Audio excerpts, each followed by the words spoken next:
I ripped the envelope open with trembling hands, the kidnapper's note demanding $50,000 by nightfall, or I would never see Lily again.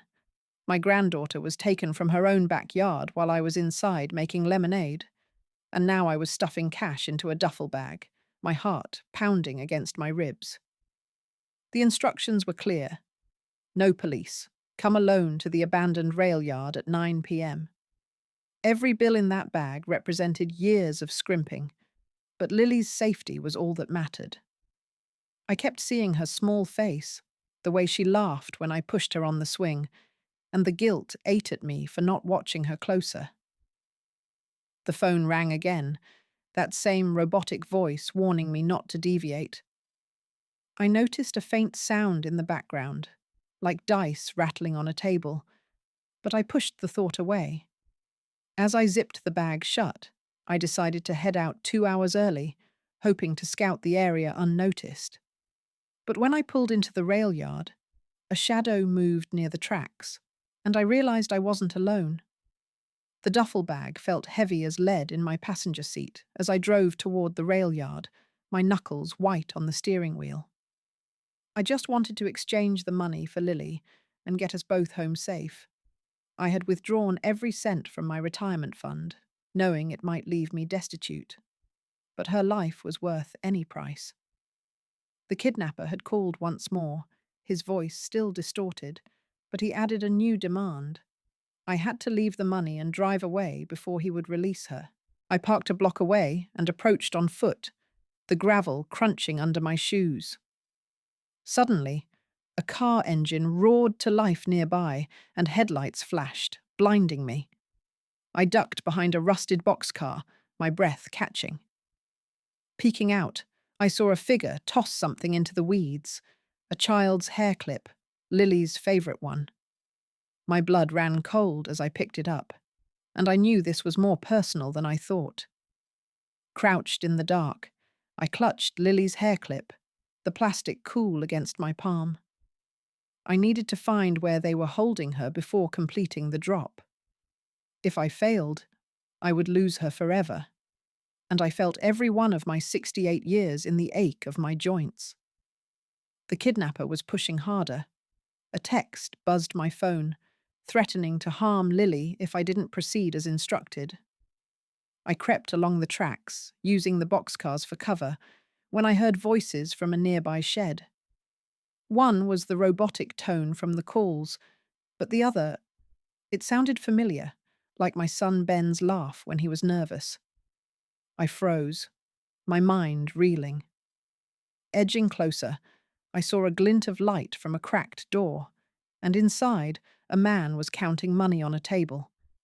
He turned, and for a split second, I recognized the profile. It was Ben, my own son. I stepped back, but my foot snapped a twig, and the door swung open. Ben's eyes widened in shock as he saw me, the duffel bag still in my hand. "Mom, what are you doing here?" he stammered, his voice now clear and unmasked. Rage boiled up inside me. He had taken Lily, his own niece, to cover his debts. I demanded to know where she was, my voice shaking. He tried to explain, saying he was desperate, that loan sharks were after him, but I cut him off, grabbing his arm. The shed was cluttered with gambling slips and empty bottles, and I spotted Lily's pink backpack in a corner. Ben pulled away, his face pale, and muttered that she was safe for now.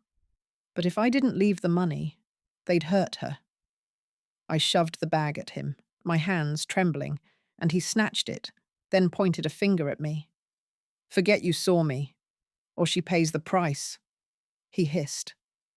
As he hurried out, I noticed a slip of paper fall from his pocket. A receipt from a motel across town. I picked up the motel receipt, my mind racing. The Starlight Inn, a place Ben used to work years ago. Now I needed to find Lily there before Ben could move her. It was emotionally crushing. My own son had betrayed us, and I had to stop him without getting Lily hurt. I drove toward the motel, the city lights blurring through my tears. When I arrived, The parking lot was nearly empty, and I saw Ben's beat-up truck parked near room 112. I approached quietly, peering through a crack in the curtains. Inside, Lily was sitting on a bed, watching cartoons, unharmed, but alone. Relief washed over me, but then I heard footsteps behind me. Ben emerged from the shadows, his eyes wild, and he grabbed my arm. "You shouldn't have followed me, Mom," he said, his voice low and dangerous. He forced a key into my hand and pushed me toward the door. "Get her out of here, but if you call the cops, I'm dead."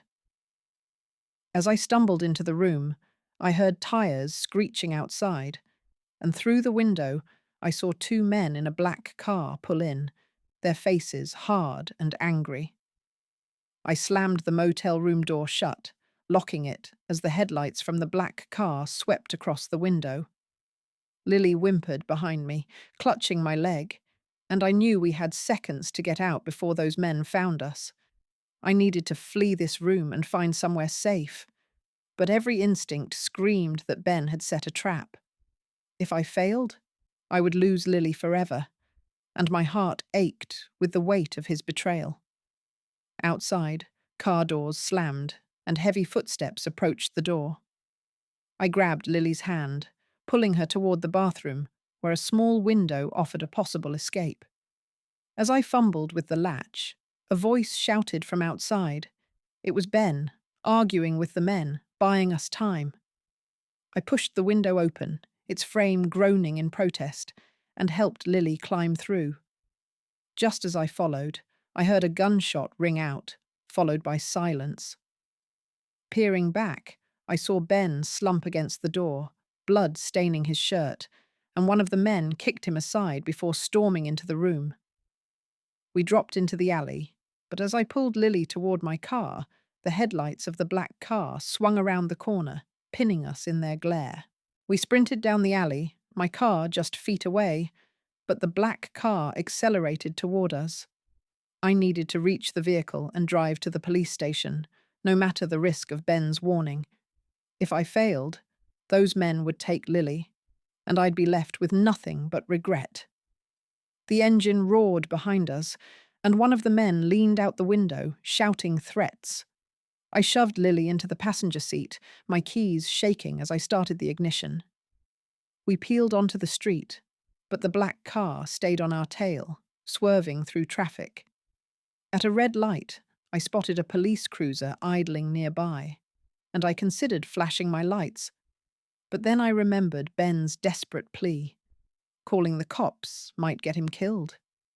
As I hesitated, the black car rammed us from behind, jolting Lily forward. I sped through the intersection, taking a sharp turn into a residential area, and for a moment, I lost them.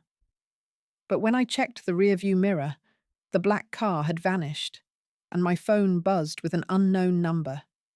The text read, "Pull over now, or the kid gets it." I glanced at Lily, her face pale, and saw a folded note tucked in her jacket pocket.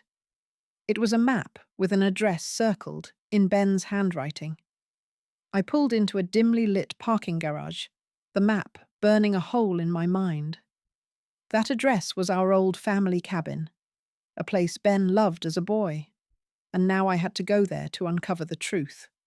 Letting Lily stay in danger was unthinkable, but taking her deeper into this mess might cost us both. The men were still hunting us, and my phone buzzed again. A photo of Ben, tied up in a dark room with the message, "Come alone, or he dies too."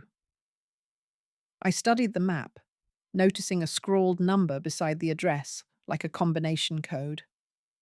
Lily stirred, asking if we were safe, and I hugged her tight, promising we would be. As I drove toward the outskirts of town, rain began to fall, blurring the windshield. Suddenly, a motorcycle cut me off, forcing me to swerve into a rest stop. The rider dismounted, and I recognized him. One of the men from the motel, his face scarred and grim.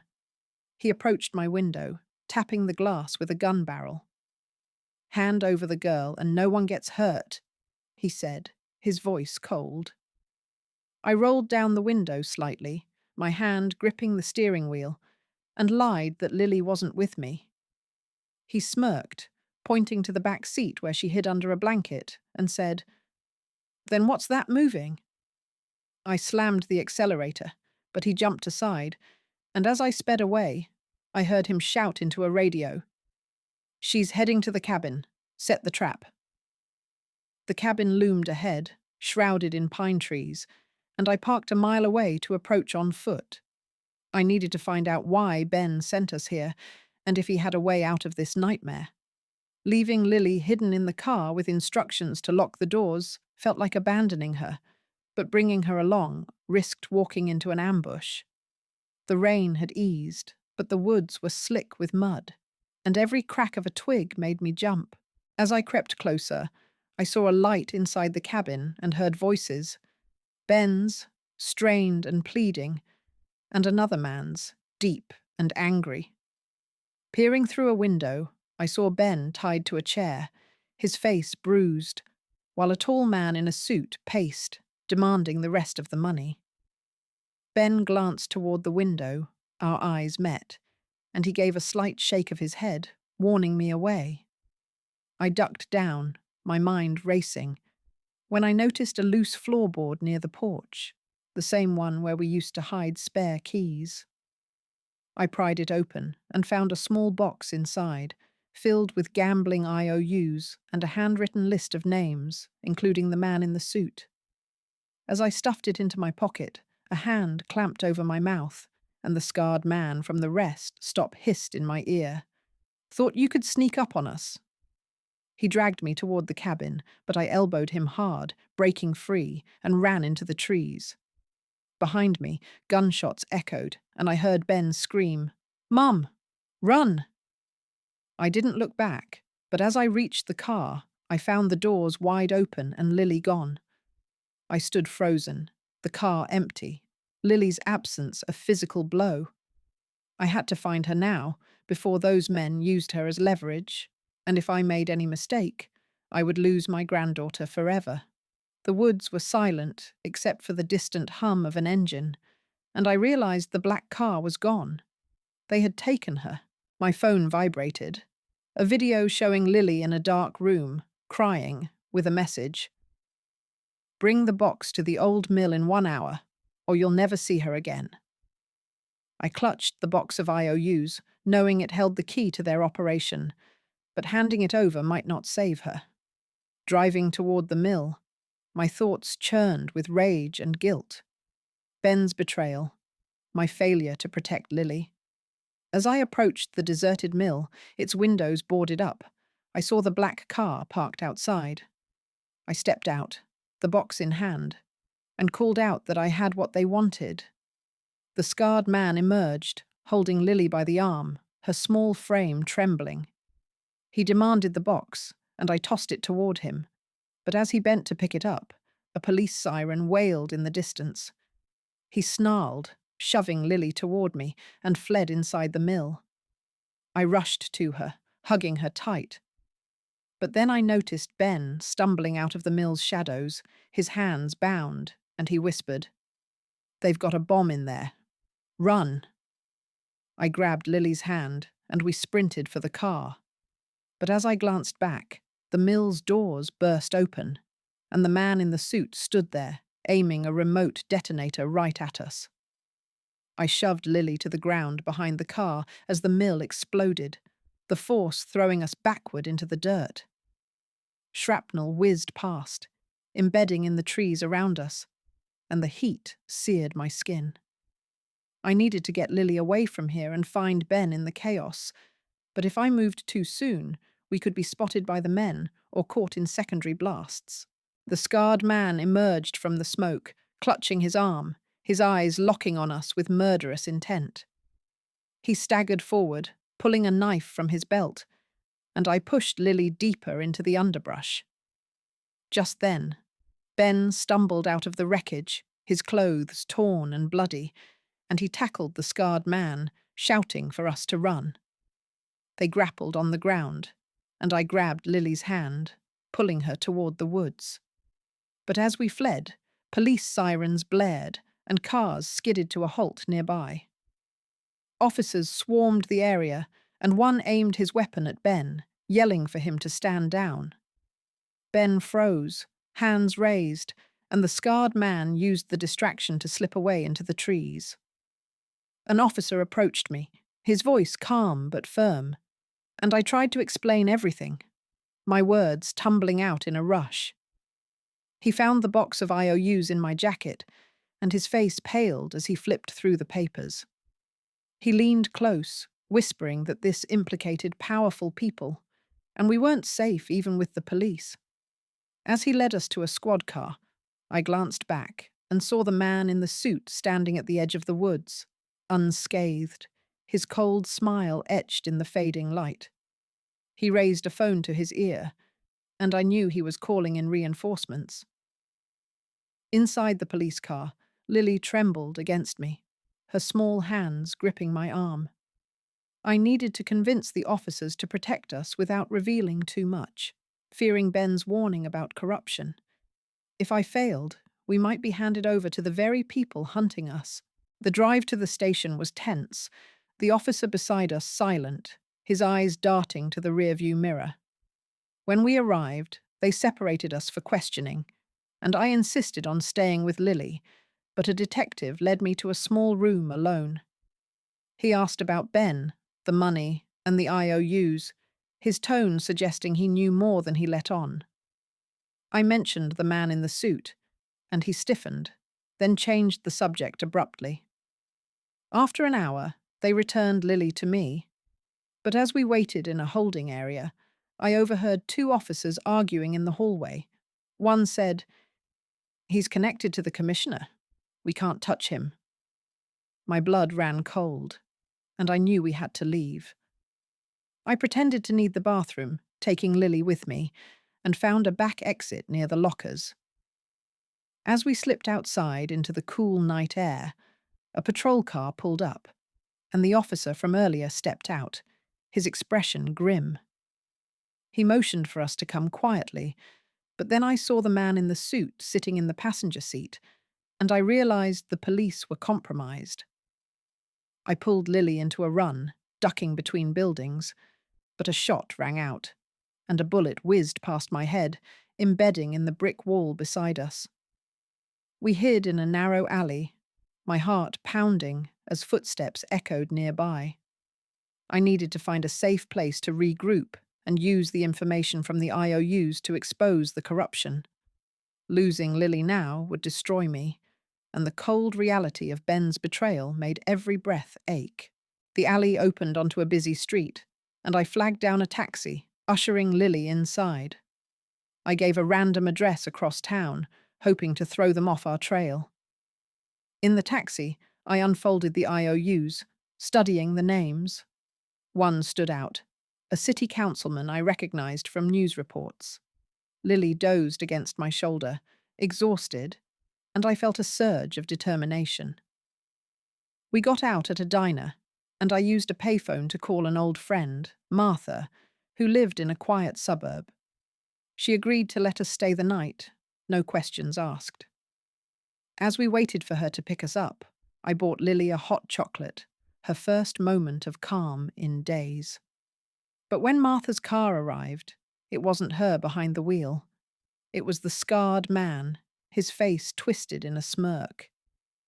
He leaned out the window, telling me to get in or he'd hurt Martha, who was tied up in the back seat. I froze, my mind racing, and then I noticed a police cruiser pulling into the lot, its lights off. The scarred man saw it too and sped away, leaving me standing there with Lily. The cruiser stopped, and the officer from the station stepped out. But this time, he wasn't alone. Ben was with him, his hands cuffed, and he mouthed, "I'm sorry," before the officer gestured for us to come forward. The officer led us to his car, explaining that Ben had turned himself in and offered a deal to testify against the gambling ring. I needed to trust this sudden shift, but if it was a trick, we'd be walking into a trap. If I doubted, Lily's safety was at stake, and my shoulders felt heavy with the weight of decision. We drove to a secure location, a safe house on the outskirts of the city, with Ben in the back seat, silent and pale. Inside, the officer laid out a plan. Ben would wear a wire and meet the man in the suit at a warehouse downtown to exchange the remaining IOUs for immunity. I argued that it was too dangerous, but Ben insisted it was the only way to end this. As they prepared to leave, I noticed Ben slip something into Lily's pocket, a small, folded note. When I checked it later, it was a drawing Lily had made for him years ago, with "I love you, Uncle Ben," scrawled in crayon. My eyes welled up. But then the officer's radio crackled with a message. The meeting was moved to the old docks, and backup was delayed. We rushed to the docks, hiding in a storage container as Ben approached the man in the suit under flickering lights. They argued, and Ben raised his voice, demanding Lily's safety first. Suddenly, headlights flooded the area, and multiple cars surrounded them. The man in the suit laughed, pulling out a gun, and said, "You really thought I'd let you walk away?" He aimed at Ben, but then a figure emerged from the shadows. It was the scarred man, holding a lit match near a stack of oily rags. "The whole place goes up if you move," he snarled, and the flames began to spread. The fire licked up the rags, smoke filling the air as I pushed Lily deeper into the container. I needed to create a distraction to save Ben and escape, but if I failed, we'd all be consumed by the flames or bullets. The man in the suit kept his gun trained on Ben, while the scarred man backed toward a boat docked nearby. I spotted a fire extinguisher mounted on a post just outside our hiding spot and made a split-second decision. I burst out, grabbing the extinguisher and spraying it toward the flames, creating a thick cloud of foam. In the confusion, Ben tackled the man in the suit, and they wrestled for the gun. I yelled for Lily to run to the pier, but the scarred man intercepted her, dragging her toward the boat. I charged at him, hitting his back with the extinguisher, and he dropped Lily, turning on me with a knife. We struggled, and I managed to knee him hard, sending him stumbling into the water. But as I reached for Lily, the man in the suit broke free from Ben, firing a shot that grazed my arm. Ben shouted, "Get her out of here!" And he lunged at the man, knocking them both into the burning debris. I grabbed Lily and ran along the pier, but when I looked back, the entire dock was engulfed in flames, and I couldn't see Ben anymore. We reached the end of the pier, with nowhere to go, and I heard sirens approaching. But then a speedboat roared up beside us, its driver a stranger in a hoodie, who gestured urgently for us to jump in.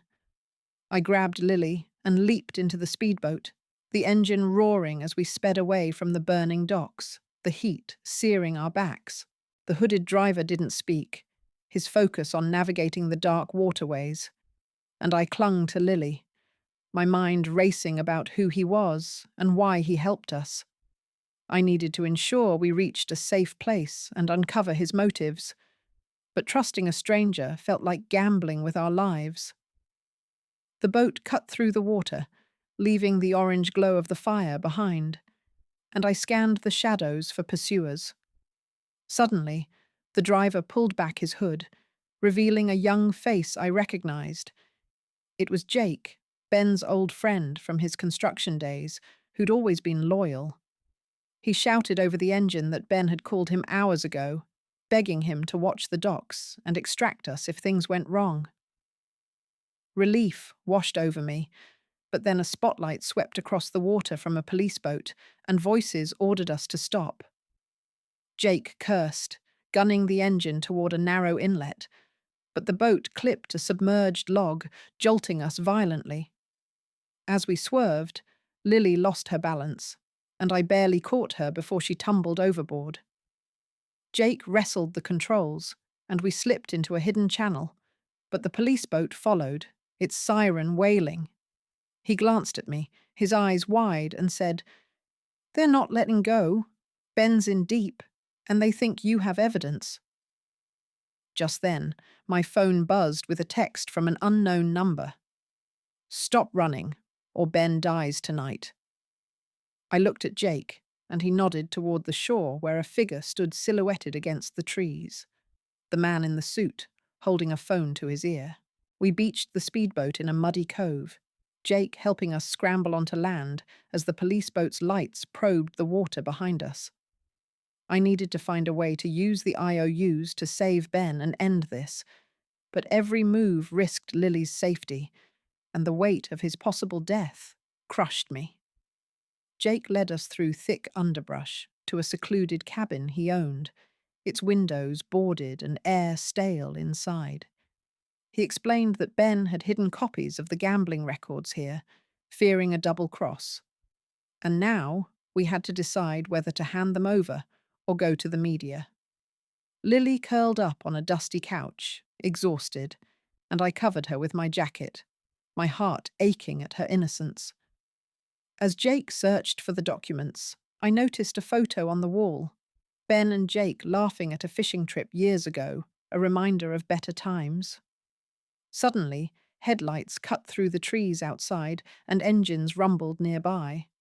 Jake peered out a crack in the boards and whispered that it was the scarred man's truck, with others following. We doused the lights, hiding in a closet. But then my phone vibrated. A video call showing Ben tied to a chair, bruised and bleeding, with the man in the suit standing over him. "Bring the records to the old quarry in 1 hour," he said, "or I'll make his death slow." The call ended, and I heard footsteps crunching on the porch outside.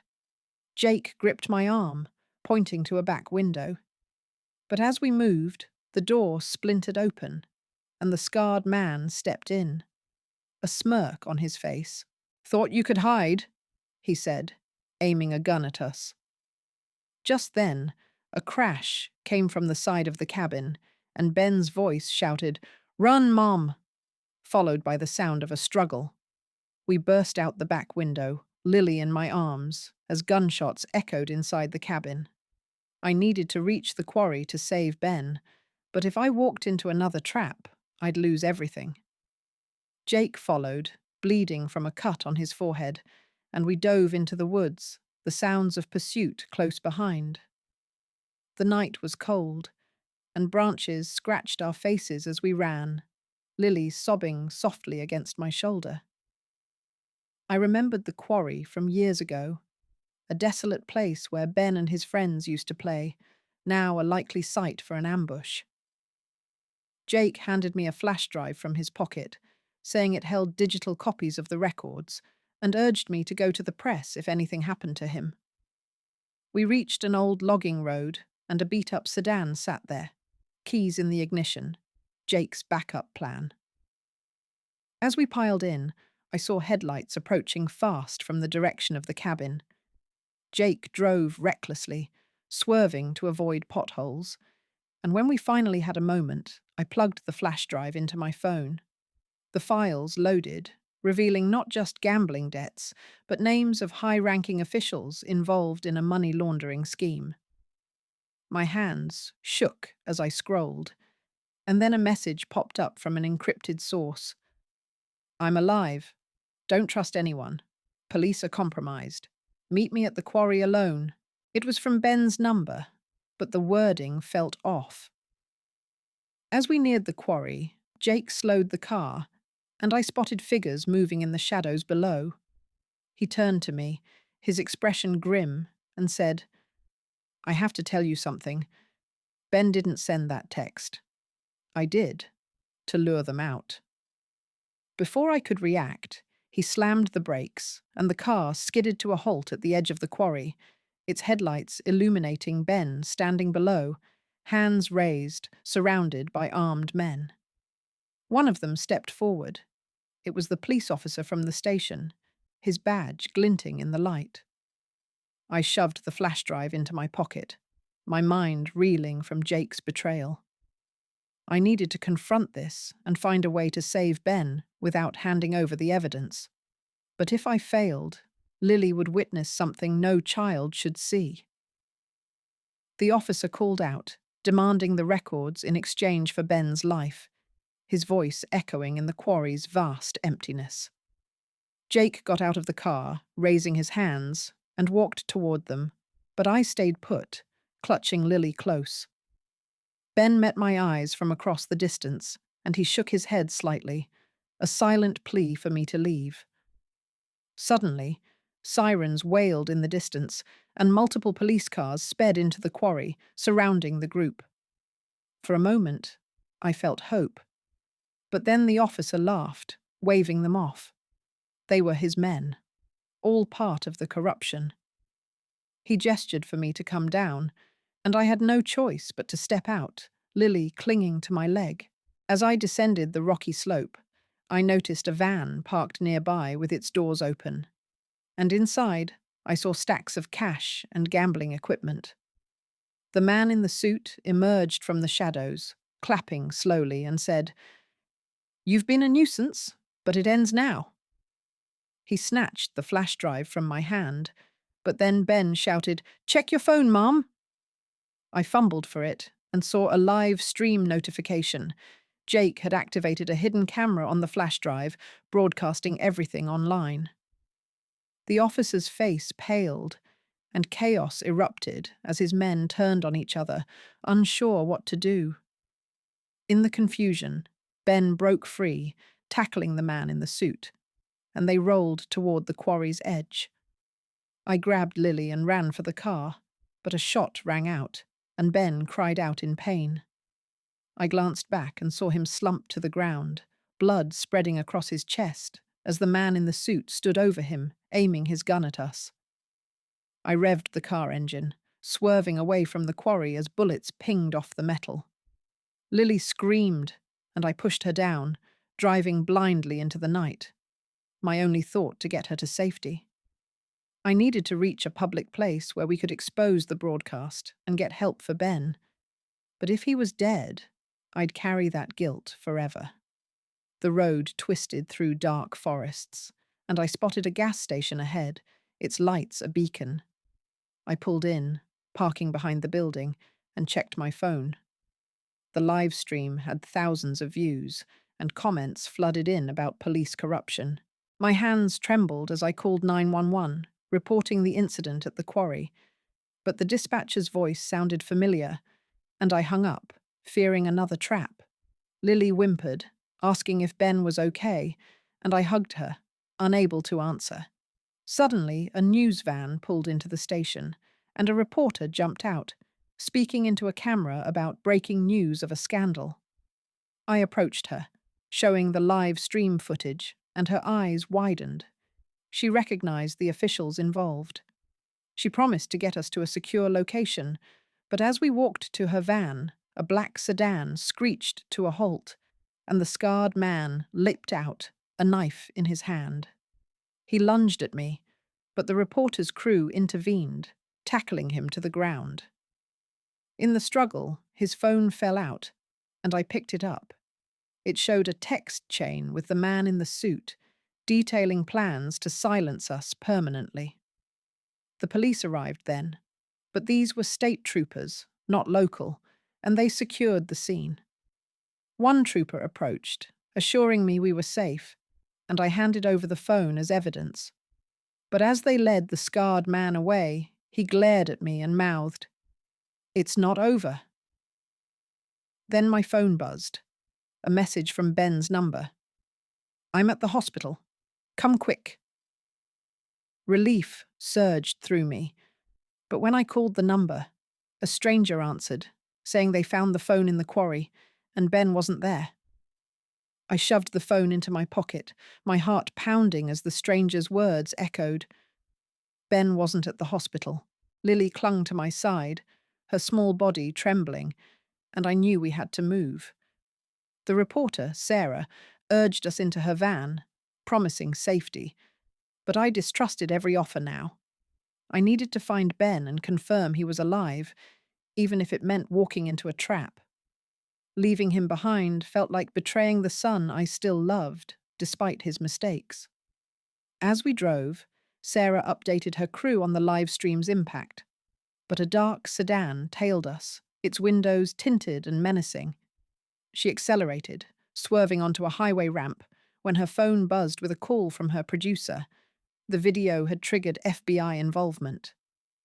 Relief washed over me, but then the line distorted, and the man in the suit's voice cut in. "Pull over, or the girl pays," he hissed.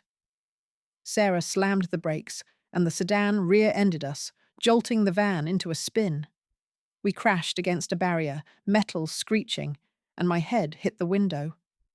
Dazed, I reached for Lily, but the doors were dented shut. Through the cracked windshield, I saw the man in the suit approach, a gun in hand. Then, police sirens wailed, and cruisers surrounded us. Officers emerged, shouting commands, and one yanked open the van door. But as he helped us out, I recognized his face. It was the corrupt officer from the quarry, and he smirked at the man in the suit. They herded us toward a waiting truck, its engine running, and the officer whispered, "You should have stayed gone." Just as he shoved me inside, I spotted a familiar figure across the street, Ben, leaning against a wall, blood soaking his shirt, and he mouthed, "I'm sorry," before collapsing. The truck sped away, its interior dark and smelling of oil as Lily sobbed against my chest. I needed to escape and get to Ben, but if I failed, we'd be silenced forever. The corrupt officer sat across from us, his gun resting on his knee, while the man in the suit drove, cursing about the FBI raid. They discussed dumping us in the river, their voices cold and casual, and I felt a chill that had nothing to do with the air conditioning. Lily whispered, "Grandma, I'm scared," and I hugged her tighter, my mind racing for a way out. Suddenly, the truck swerved, avoiding something in the road, and the back doors flew open, revealing the highway rushing past. The officer lunged to close them, but I saw my chance. I kicked his leg hard, and he stumbled, dropping his gun. It slid toward the opening, and I grabbed it, my hands shaking. The man in the suit shouted, braking sharply, and the officer fell forward. I aimed the gun, telling him to stop the truck, but he laughed, accelerating instead. Then, tires screeched outside, and a motorcycle pulled alongside. It was Jake, his face determined. He gestured for me to jump, but the truck veered, hitting the motorcycle and sending Jake sprawling. The impact jarred the gun from my hand, and it skittered under the seats. The officer recovered, pinning me down, and the man in the suit yelled, "Enough games!" He pulled over near an industrial yard, dragging us out. As he forced us toward a warehouse, I noticed a patrol car parked nearby. This one had FBI markings. Hope surged. But then the warehouse door opened, and the scarred man stood there, holding a syringe. "Time to sleep," he said, advancing on Lily. I shoved Lily behind me, facing the scarred man with the syringe. I needed to distract them until the FBI noticed us. But if they injected her, I might never wake her up. The industrial yard was deserted, except for the hum of distant machinery, and the air smelled of rust and decay. The man in the suit barked orders, while the corrupt officer kept a watch on the entrance. The scarred man lunged, and I sidestepped, grabbing his arm and twisting until he dropped the syringe. It shattered on the concrete, and he snarled, pulling a knife. Behind him, I saw movement. Jake, limping but alive, signaling from behind a stack of crates. He pointed toward the FBI car, and I realized he must have alerted them. The man in the suit noticed my gaze and turned, drawing his own gun. "Call them off, or she dies," he said, aiming at Lily. My voice trembled as I shouted for help, and suddenly doors burst open. FBI agents swarmed in, weapons raised. Confusion erupted, and the corrupt officer raised his hands, pretending compliance. The man in the suit fired a wild shot, hitting a light fixture above, and glass rained down. In the chaos, Jake rushed forward, tackling the scarred man, and they fought fiercely. I pulled Lily toward the agents, but one of them, a woman with a stern face, stopped me, asking for identification. As I fumbled for my ID, I heard a click behind me.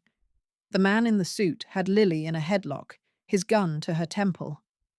"Back off, or I pull the trigger," he demanded. The agents froze, and in that silence, a voice called out from the shadows.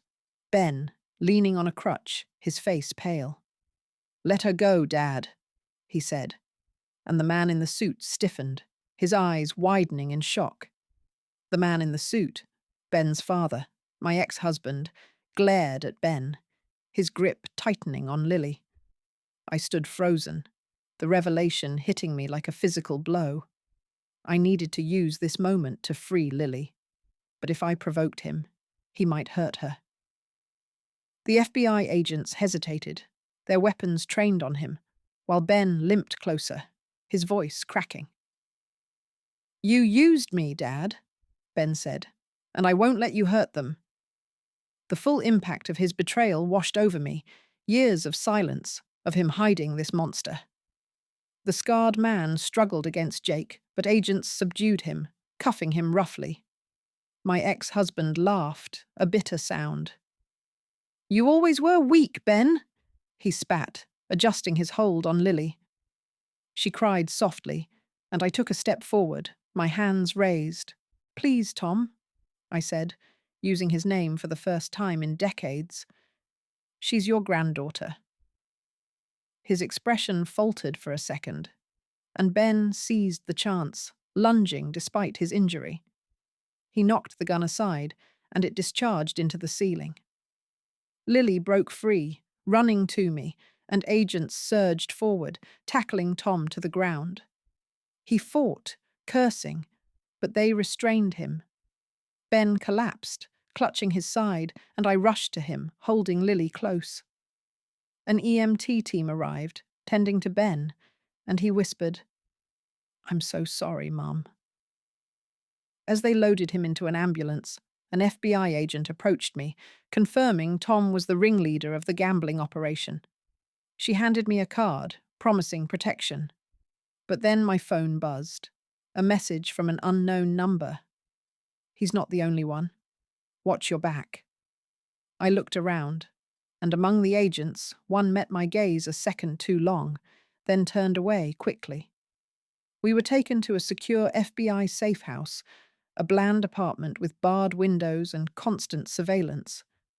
I needed to ensure Ben recovered and Lily felt safe, but the warning message left me uneasy. Corruption ran deeper than I thought. Lily slept fitfully on a cot, and I sat by Ben's bedside in a makeshift medical area, his breathing shallow but steady. An agent named Miller debriefed us, explaining Tom's network included judges and business leaders, all now under investigation. He assured us we were protected, but I remembered the lingering gaze of that other agent. Ben woke briefly, his eyes filled with remorse, and he grasped my hand. "I never meant for this," he murmured, and I nodded, too weary for anger. Later, Miller brought us food, and as he left, I noticed a familiar tattoo on his wrist, the same symbol I'd seen on the scarred man. My stomach tightened, and I pretended to sleep, watching him through slitted eyes. He moved to a computer terminal, typing rapidly, and then his phone vibrated. He answered quietly, saying, "The cleanup is underway. The old lady knows too much." After he left, I crept to the terminal, but it was password locked. I found a notepad nearby with scribbled numbers, a sequence that matched the combination from Ben's old map. Inputting it, I accessed files showing Agent Miller was on Tom's payroll, tasked with eliminating witnesses. My blood ran cold, and I woke Lily, whispering for her to stay quiet. Just then, the door clicked open, and Miller stepped in, holding a silenced pistol. "Time to go," he said, his voice calm. He gestured toward the hall, but as we moved, the fire alarm blared and sprinklers activated, drenching everything. Through the water, I saw Ben standing in the doorway, having pulled the alarm, and he shouted, "Run, Mum!" But Miller aimed at him, and I shoved Lily behind a couch as the shot rang out. The gunshot echoed in the cramped safe house, and I dove behind the couch with Lily, my heart hammering against my ribs. I needed to disarm Miller and get us out alive, but if I failed, Ben might be dead, and Lily would witness more violence. Water from the sprinklers soaked us, blurring my vision, and Miller shouted over the alarm, demanding we surrender. Peeking out, I saw Ben slumped against the doorframe, clutching his shoulder. He was hit, but alive. Miller advanced, his pistol aimed steadily, when suddenly the main door burst open, and FBI agents swarmed in, led by Agent Reyes from the earlier briefing. They surrounded Miller, ordering him to drop his weapon, but he laughed, claiming we were the threats.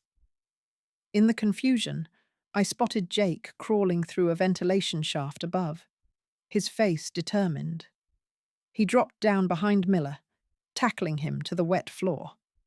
The gun skidded away, and agents rushed to cuff Miller, but he snarled, "You think this is over? The network is bigger than you know." As they dragged him out, Reyes helped Ben to a medic, and I hugged Lily, relief washing over me.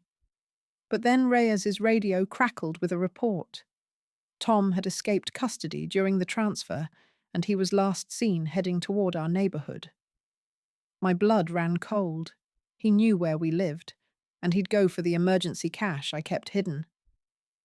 I grabbed Lily's hand, urging Reyes to take us home, but she hesitated, saying it was too risky. Just then, my phone buzzed with a photo of my house's front door, ajar, and a message. "I'm waiting." We sped toward my house in an FBI convoy, sirens blaring, my mind racing with dread. I needed to confront Tom before he destroyed what little I had left, but walking into his trap could cost Lily her sense of safety forever. The familiar streets blurred past, and I held Lily close, her small body tense against mine. Reyes detailed the plan. Agents would secure the perimeter, and I'd stay in the car. But I knew Tom. He'd only show himself for me. As we pulled up, the house looked undisturbed, but the open door sent a chill down my spine. Agents fanned out, and Reyes motioned for me to wait, but I slipped out, Lily's hand in mine, and crept toward the backyard. There, by the old oak tree where Lily used to swing, Tom stood with a shovel, digging up my emergency stash. He looked up, his eyes hollow, and said, "You always were sentimental, hiding things in the same spots." I stepped forward, demanding to know why he'd torn our family apart, and he laughed bitterly, citing greed and old grudges. Suddenly, a figure emerged from the bushes. Jake, holding a tire iron, and he charged at Tom. They grappled, dirt flying, and Tom gained the upper hand, pinning Jake down. I grabbed the shovel, swinging it at Tom's back, and he staggered, releasing Jake. But then Tom pulled a knife from his belt, lunging at me, and Lily screamed, drawing his attention. He froze, staring at her, and in that moment, Reyes and her team rushed in, tackling him.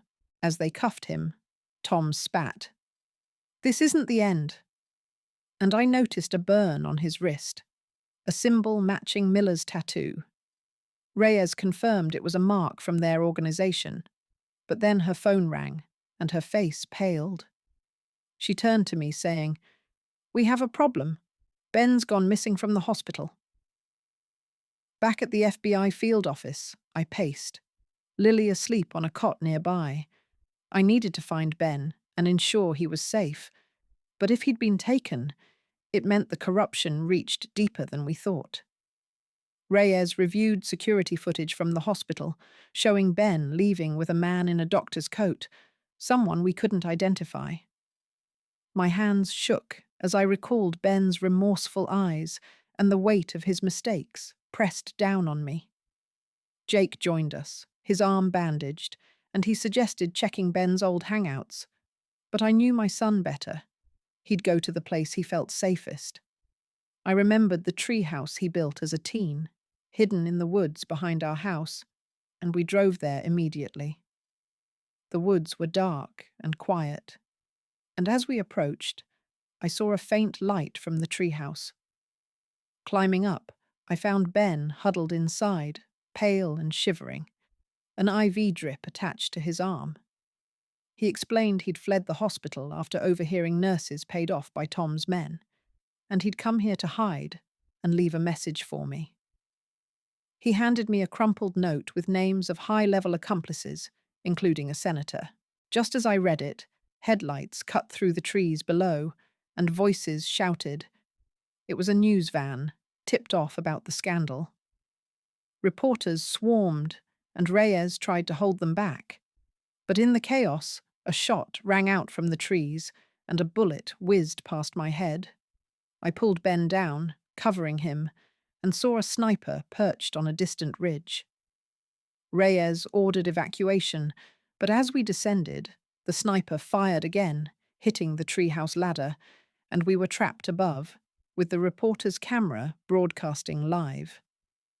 We crouched in the treehouse, the sniper's shots keeping us pinned, while the news broadcast amplified the danger. I needed to signal for help without getting us killed, but if the sniper succeeded, our story would end here.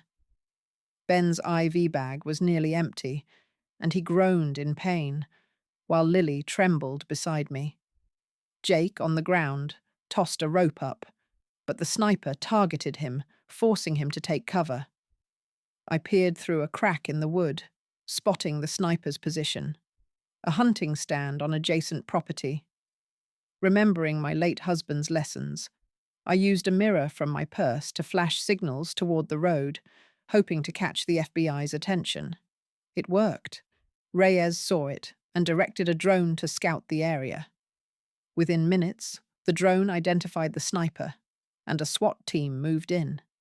Shots were exchanged, and the sniper fell silent.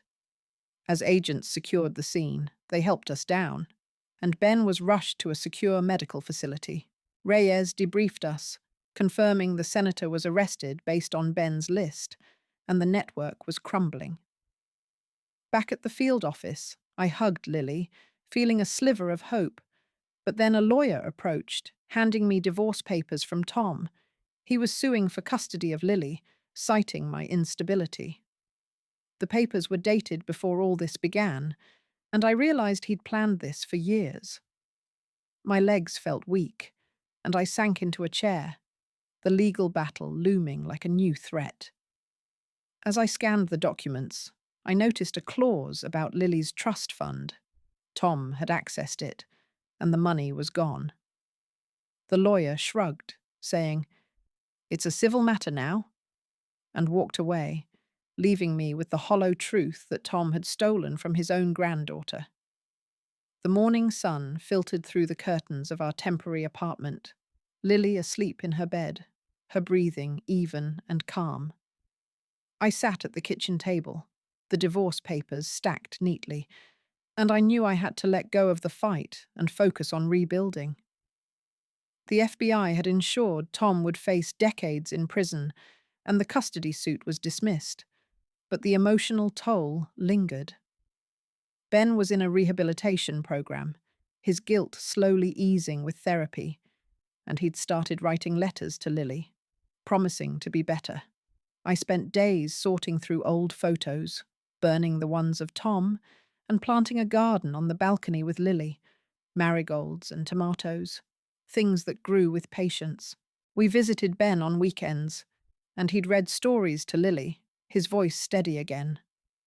The money was gone, but I used my savings to start a small baking business, selling pies at the local market, and neighbours rallied around us, their kindness a balm. One evening, as Lily and I sat on the floor assembling a puzzle, she looked up and said, "Grandma, I'm glad we're safe." I pulled her close, my eyes stinging, and whispered, "Me too, sweetheart." The past was a shadow, but now we had light, and I knew that was enough.